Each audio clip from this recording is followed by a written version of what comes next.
परंपरा समय समय पर ऐसे सपूत को जन्म देती है जो पूरे समाज, राष्ट्र और पूरे विश्व में अपना प्रकाश फैला देते हैं। हाँ, मैं बात कर रहा हूँ दीनदयाल उपाध्याय जी का, जिनका जन्म धनकिया में सीकर जिले के पास राजस्थान में हुआ था। वैसे इनका पैतृक निवास मथुरा जिले के नगला चंद्रभान नामक एक गांव के फराह स्थान पर हुआ था, जो पैतृक गांव है, जिसको मूल रूप से सारी किताबों में वहीं इनका जन्म स्थान मिलता है।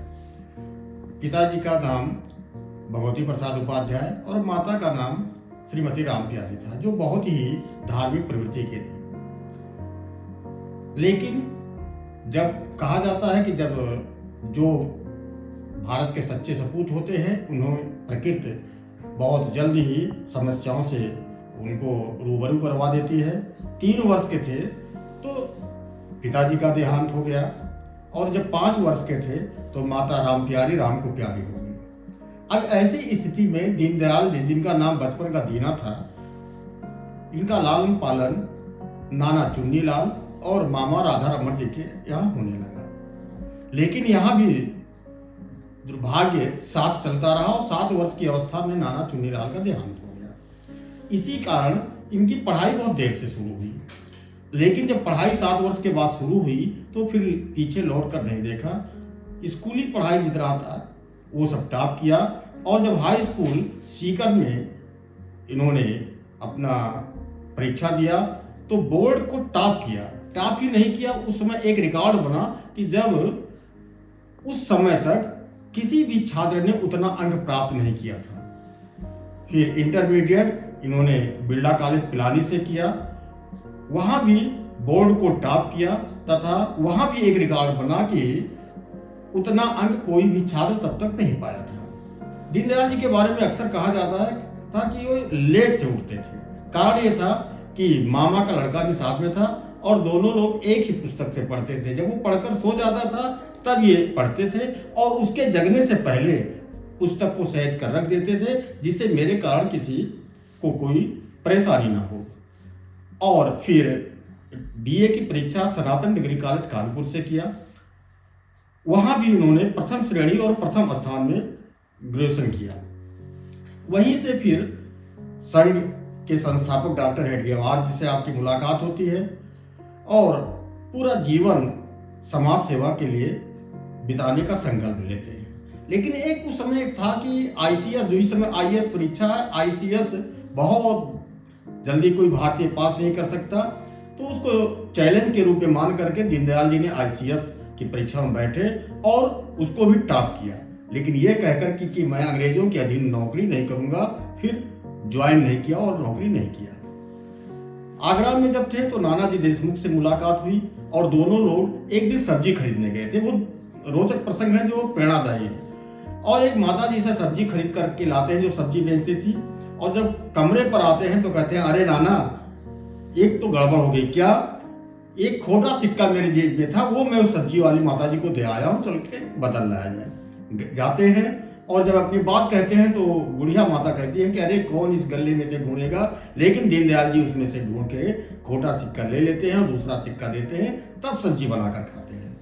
उसके बाद धीरे धीरे इनका प्रभाव बढ़ता गया, संघ में जिम्मेदारियां बढ़ती गई, और जब डॉक्टर श्यामा प्रसाद मुखर्जी ने जनसंघ की स्थापना की तो उसमें संघ की दृष्टि से इनको फिर जनसंघ में जाकर के, संघ से जनसंघ में जाकर के फिर महामंत्री का दायित्व मिला, और महामंत्री का काम करते हुए जनसंघ की ऊंचाइयों पर ले गए।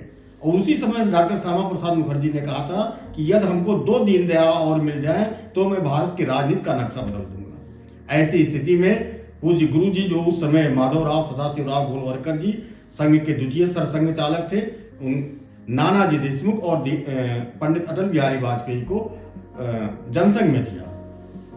और ऐसे करते करते जनसंघ को ऊंचाइयों पर ले गए। लेकिन वहीं कांग्रेस घबरा रही थी इनके प्रसिद्धि से लेकर के, क्योंकि उस समय इनका लेख जो एकात्म मानववाद था अंतर्राष्ट्रीय पटल पर छा गया था। लेकिन इसी बीच में कुछ घटनाएं ऐसी होती गई कि जो दीनदयाल जी को एक सामाजिक महानता के शिखर पर पहुंचते चले गए और 1968 में जनसंघ के अध्यक्ष बने। जनसंघ के अध्यक्ष बनने के बाद पहली बार इन्होंने पटना के अधिवेशन में जाने का निमंत्रण स्वीकार किया और पहली बार प्रथम श्रेणी में कार्यकर्ताओं ने इनका टिकट बुक करा दिया। लखनऊ से पटना जाना था और ट्रेन की प्रतीक्षा करते हुए कई कार्यकर्ता वहां खड़े थे। उनमें से कुछ कवि भी थे। दीनदयाल जी ने बरबस कहा कि अरे भाई कुछ कविता सुनाओ। तो एक जो कार्यकर्ता था उसके मुंह से निकले हैं कहां जाने के लिए, पहुंचेंगे कहां मालूम नहीं। निकले थे कहां जाने के लिए, पहुंचेंगे कहां मालूम नहीं। राहों में भटकते कदमों को मंजिल का निशा मालूम नहीं, मंजिल का निशा मालूम नहीं। और यही हुआ भी। उस ट्रेन में यात्रा किए, वो उनकी अंतिम यात्रा थी। और मुगल सराय के पास अगली सुबह एक लाश मिलती है और आरपीएफ ने उसको लावारिस घोषित करके पंचनामा करवाना चाहा, लेकिन तब तक कुछ कार्यकर्ता और जनसंघ के कार्यकर्ता वहां पहुंचते और देखते हैं कि ये तो दीनदयाल जी हैं। पूरे देश में हड़कंप मचता है और पूरे राजनीति में खलबली सी मचती है कि अब तो दीनदयाल जी नहीं रहे, जनसंघ का क्या होगा। और 11 फरवरी 1968 की वो काली रात थी जिस दिन एक सच्चा सपूत भारत माँ की गोद से गोलोकवासी हो गया। तो आज उनका जीवन हर पल, हर क्षण, हर दिन का जो उनका जीवन है, अगर आप लोग पढ़ेंगे तो छात्रों के लिए, युवाओं के लिए, राजनेताओं के लिए एकदम अनुकरणीय है। राजनेताओं के लिए कैसे अनुकरण है, एक मैं बात बता दूं, बहुत ही सटीक उनका है। जब ये अध्यक्ष थे तो जवाहरलाल नेहरू जी उस समय जा रहे थे विदेश। कुछ कार्यकर्ताओं ने काला झंडा दिखाना चाहा तो दीनदयाल जी ने मना किया। जब नहीं माने लोग तो दीनदयाल जी रोने लगे और कहा कि अरे यहाँ एक प्रधानमंत्री की हैसियत से नेहरू जी जा रहे हैं, हमको तो उनका फूलों का हार दे करके, गुलदस्ता देकर विदा करना चाहिए, नहीं तो कल विदेशी अखबारों में छपेगा कि भारतीय प्रधानमंत्री को भारत के लोगों ने ही काला झंडा दिखाया। ये गलती हमें नहीं करनी चाहिए, हमें अपने प्रधानमंत्री का सम्मान करना चाहिए। ऐसे थे दीनदयाल जी। तो उनके जीवन से चाहे वो छात्र हो, युवा हो, राजनेता हो, सबको सीखना चाहिए, सबको उनका जीवन अनुकरण करना चाहिए। पढ़िए जरूर, उनसे सीखिए जरूर। बहुत बहुत धन्यवाद।